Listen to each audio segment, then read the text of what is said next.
So, actually, only going to be partly talking about OpenEXR, and more talking about whether software can last a really long time. And you can see Cary virtually there. This is a talk that has come up sort of out of, if anybody was here this morning and heard either David or Darren talking about various aspects of open source. Some of the background of where this talk came from is that I happened to be looking at the Wikipedia page and I noticed that OpenEXR, well, EXR at the time, it wasn't open yet, was originally created at ILM in 1999. And the simple math that I can still do says that that's 25 years ago. The question popped into my head: what does it take for OpenEXR to last for another 25 years? What is it that we could maybe look at and say how we're going to make that happen?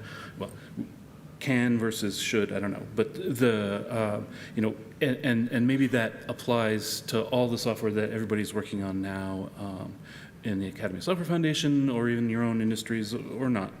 And so, what can we look at from existing projects and learn from, such that we can use these things such that we can help other projects such as USD, which is really sort of in a way in its beginning of its life. I mean, it's been running around for a while, so, but if you talk about 50-year timescales, it's still a baby, if you will.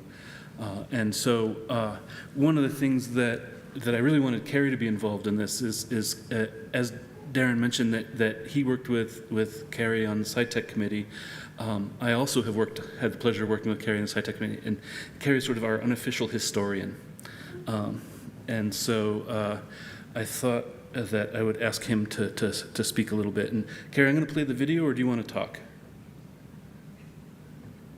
Just play the video. Okay. The age of 50 is a nice round figure. It's basically twice the age of OpenEXR. Another way to think about it is it's essentially the entirety of a programmer's career. If you're starting out now at the age of 20, what aspects of the software development environment that you rely on do you imagine being with you for the entirety of your programming existence when you retire in your 70s? The thing is, no software has actually yet made it to that age. Look back 50 years, 1974, Ed Catmull was inventing subdivision surfaces and writing his PhD thesis. I was 11. I saw my first computer around 1979, learned to program in Fortran on punch cards. There's really not much left from the era in which I learned to program that's relevant in any way today. Unix grew out of Bell Labs in the 1960s, but it wasn't publicly released until the late 70s. The first release of BSD was 1978. The core Unix utilities that we know and love, cat, grep, sed, they all originated in the early 70s, 71 to 73. So you can argue that they're 50 years old. C Shell was 1978. Bourne Shell was 1979. First release of GCC was 1987. It's not even 40. This does beg the question of exactly how do we want to measure age? Lines of code, specific lines of code that have survived. I think lines of code can come and go. The important thing is sort of the essence of a software utility. Consider Linux. Those of us who started our career in the age of silicon graphics and the graphics workstation. Remember the rise of the general purpose personal computer? It was not clear at all, and those were precarious days, I think. Wasn't clear at all what was going to succeed IRIX. If Linus Torvalds had not written the Linux kernel, maybe you can argue that someone else would have, but it's really not hard to imagine a history in which Unix-like systems, open source systems, stumbled and failed to make that transition. It's not hard to envision a history in which we're now all relying on proprietary systems. Of course, I don't miss Fortran and punch cards. I'm not saying that everything should last, but an important part of the software lifecycle. It's kind of knowing when to get out of the way. But don't be lulled into thinking that good things are permanent and guaranteed to last. I think continuity takes work, and that's why we're here. Yep. And so one of the only things that we could definitely point at being over 50 years is the C programming language, right? You know, this is, and in fact the first edition wasn't even published until 1978. So the book is not yet 50 years old, but Kernighan had C running in the early 70s. But this is not a program that we think of. I mean, there's GCC that Cary talked about, and so. But one of the things that we could probably talk about is whether there's value in thinking about standards, which sort of definitely have traditionally followed a gradual change and versus other pieces of software which sort of do step changes, if you will, right, where they make a massive change of Python 2 to Python 3.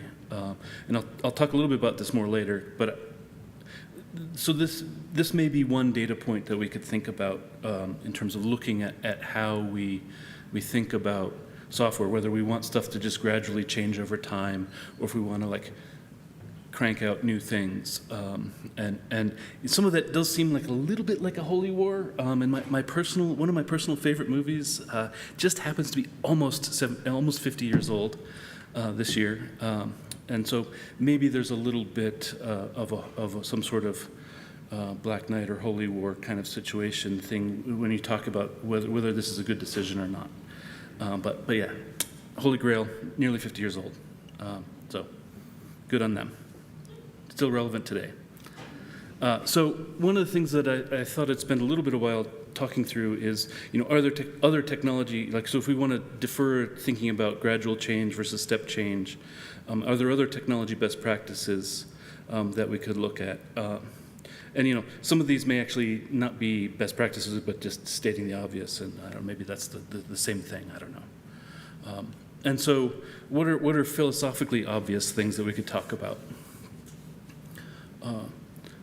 The first, which you've been hearing a theme of all day, right, is sense of community, right? Sense of, you know, having a group of people who ebb and flow over time, and you know there isn't, you know, as Cary pointed out, like if you start your programming career in your 20s, you're in your 70s if something lasts 50 years, and maybe someone else should be helping along the way, and so. Projects need that good community and need that pass the torch kind of mentality. From an engineering perspective, like, and this will be the technical portion. I'll sort of trade back and forth a little bit. You know, good designs, like, okay, let's make things that are stateless, right? Less code equals less bugs, and to me. Like any movie, code's an art form, and it's never really finished. If you ask a director, they just had to print it and ship it. They would much rather continue editing it all until they're finished, and they never finished. So code is I think like that. It's an art form in itself. And you know, another engineering sort of philosophy is that you do have to keep up with the small things. I'm fairly well known for trying to be as lazy a programmer as possible, but it does really help to keep up with the small things. And so maybe let's dive in a little bit more into some of the technically obvious things that modern projects seem to be doing a good job of. Security practices will be the first one.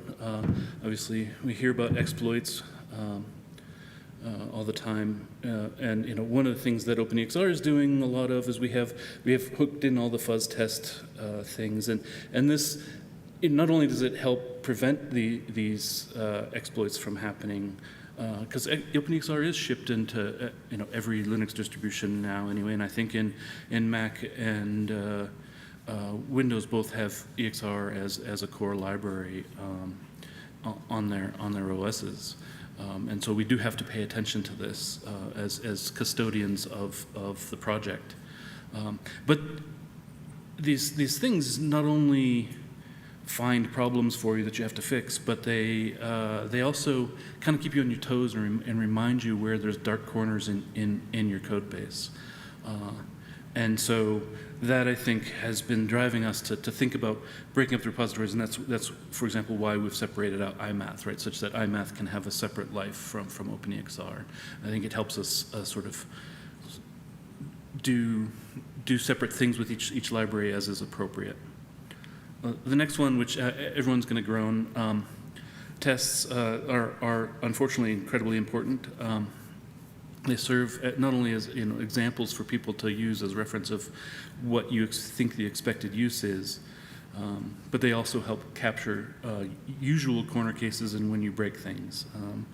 But one of the things that we were doing with the OpenEXR project that I thought I would spend 2 seconds talking about, that was trying to get to the code coverage testing requirement as part of the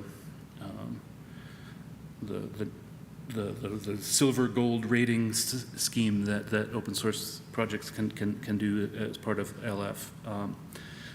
And so how do you test memory allocation failures in your library? And so in the new core library, everything has a context. Again, so everything is stateless, right? So there is a context that gets carried around that carries that state with it. There's no singletons or anything like that.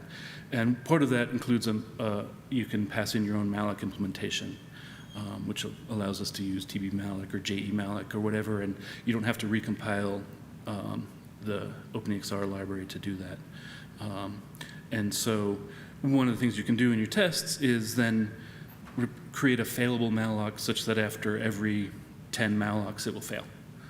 And so this is actually a fun way to count how many mallocs you're doing when you open an EXR file, and that actually has helped increase performance in the OpenEXR library, because I've reduced the number of mallocs that happen, so that I don't have to have as high a number on the test fail count. But this is another thing that maybe you could do. Continuing down the chain, I think always focusing on simplification is an important trait to emulate, right? Try to think when you're adding an API, when you're designing an API, how do you make sure that you only need one, or if you do decide that you need two, that they're both easy and obvious to use. And I personally believe no code is any good until it's been rewritten at least 3 times. But at the same time, and I don't know if RS is attending SIGGRAPH this year or not, he'd be very proud of me saying this. I think he's contributed a couple of patches to EXR, and we appreciate that. But he's fairly famous for trying to delete as much code as possible, and I think it's a good trait to emulate. And then finally, again, just remove singletons, remove all of these things that, yeah, you add them in the middle of the night because you need to get a movie out, but at the same time, they are often the source of bugs later when you go to add multi-threading, and then you discover you forgot a lock somewhere. And so, trying to simplify these things is good. The next topic this is sort of a tricky topic, but I thought I'd put it in here just to mention it. Backwards compatibility. It's not always clear that it's absolutely necessary, but we feel as a library that it's something that will actually help adoption and help keep the library able to keep moving, right? Such that if we do release a new feature, that if someone hasn't yet compiled against that new version of the library, the older version will they'll still be able to run, even though that someone else has installed a new version of the library. The other thing that is going into the core library is actually symbol versioning. It's a fairly complex thing. It's really only for ELF at the moment, ELF binaries. but allows us to have two versions. Like if we decide to change a function, we can actually support, again, that old version and the new version. And so that seems like something that's interesting to think through. But one of the things that has 100% been true for OpenEXR all throughout its life is that we want, as much as possible, old software to be able to read new files and new software to be able to read old files. And so we spend quite a bit of effort trying to make sure that we are both forwards compatible and backwards compatible. And that's, that of course is specific to publishing a file format, but is something that we seem to repeatedly see people forgetting to think about versioning early, and I think that's an important thing to think about. So what about new features? So New Kids on the Block, I don't know, anybody else grew up in Boston, Dorchester represent. They still have 10 years to go till they get to 50. They were 1984. But what do we do about new features? So a project like OpenEXR can't ignore new features, but we are into a phase where we do take time to consider them, and that does mean that it might be frustrating for people who I want a cool new thing, but hopefully everyone. It's the old adage, the construction adage, measure twice and cut once, or whatever. And going back to what I was talking about earlier with the slow adoption plan, whether you do the gradual change of standards changes, or if you do a step change kind of thing. Herb Sutter has a really great talk, if you are a follower of him, talking about how either path that you take, there's always a 10-year adoption path. Either it takes you 10 years to convert Python 2 to Python 3. Some of us might argue it maybe take 15 or 20. But at the same time, C and C++ have had they may increment features slowly over time. And so one of the things that we make sure to do is sort of maintain code for at least three plus VFX platforms, and I think all of the ASWF projects sort of follow this, where we sort of, yes, we are moving forward, but we also remember that some people still have to work in older environments. One of the other lessons that I thought I would mention is to sort of talk about performance for a moment. A lot of what we do, we're sort of secretly some sort of high performance computing group that likes to watch movies.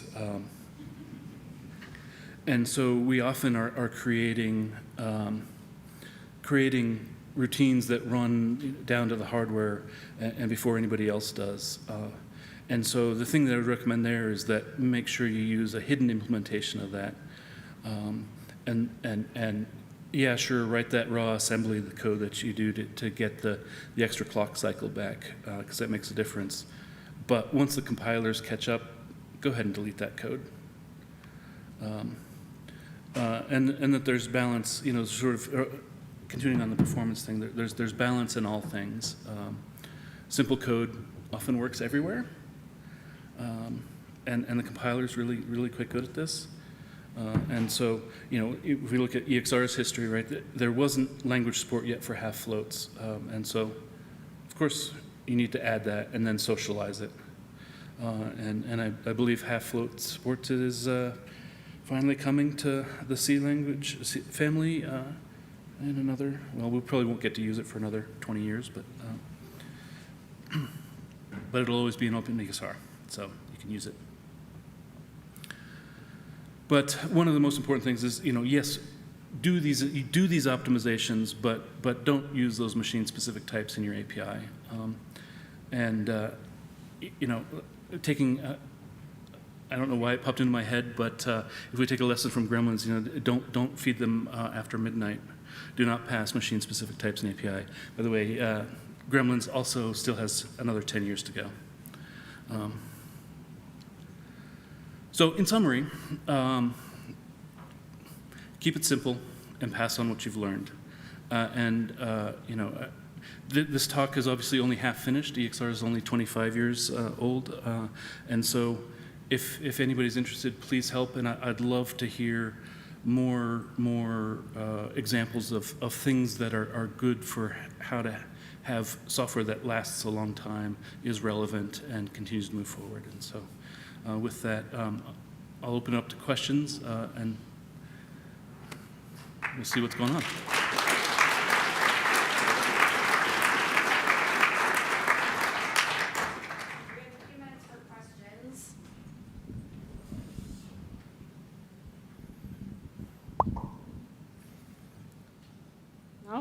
Is that a sound? There's a question on the Zoom?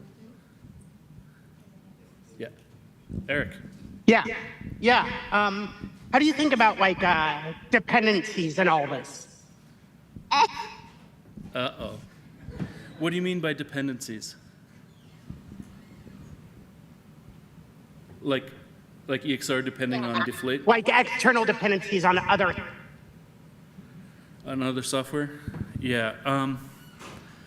It's a good question, because obviously you then need that software to last 50 years as well, right? So you have to help them, right? And so one of the things that when we switched OpenEXR from zlib to deflate, I guess end of last year sometime or whenever it was, I forget, we actually contributed a patch to the deflate project to make that more stateless. It had a global variable for managing how to create basically do that malloc, right? We were saying, you know, pass around malloc. It couldn't do that in the deflate library, and so added a way of initializing that without having to have a global singleton. And they were happy to accept that change, and so I think it's you if you're going to do that, you have to help steward your dependencies as well a little bit. Does that answer your question, Eric? Yeah, I think so. I think that's a good way to, always a good start of how to think about it, right? Yeah. Any other questions? No one wants software to last for 50 years. Is that what I'm taking? All right. Okay. Fair. Okay. Well, All right. thank you. Well, thank you.